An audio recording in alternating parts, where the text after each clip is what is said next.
விருத்தாச்சலம் விருத்தகிரீஸ்வரர் கோவில் உண்டியல் திறப்பு காணிக்கை 11,53,413 ரூபாயும், தங்கம் 1 கிராம் 53 கிராம் வெள்ளி பக்தர்கள் காணிக்கை செலுத்தினர்.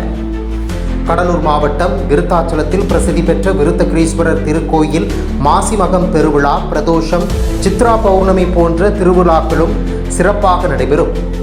இந்த கோவிலுக்கு தமிழகம் மட்டுமின்றி வெளிமாநிலங்கள் மற்றும் வெளிநாடுகளைச் சேர்ந்த பக்தர்களும் அதிக அளவு வந்து செல்வார்கள். அவ்வாறு வந்து செல்லும் பக்தர்கள் தங்களது கோரிக்கைகளை நிறைவேற்றியதும் உண்டியல்களில் காணிக்கை செலுத்துவது வழக்கம். இதற்காக கோவிலில் 9 நிரந்தர உண்டியல், திருப்பணி உண்டியல் 1, திருவிழா தற்காலிக உண்டியல் 4 இடங்களில் வைக்கப்பட்டுள்ளன. மொத்தம் 14 உண்டியல். இந்த உண்டியல்கள் 2 மாதங்களுக்கு ஒருமுறை இந்து சமய அறநிலையத்துறை அதிகாரிகள் முன்னிலையில் திறக்கப்பட்டு பக்தர்கள், கோயில் ஊழியர்கள் அதிலிருந்து காணிக்கைகள் எண்ணும் பணி நடந்தது. இதில் 11,53,413 ரூபாயும், தங்கம் 1 கிராம் 53 கிராம் வெள்ளி ஆகியவற்றை பக்தர்கள் காணிக்கையாக செலுத்தியிருந்தனர்.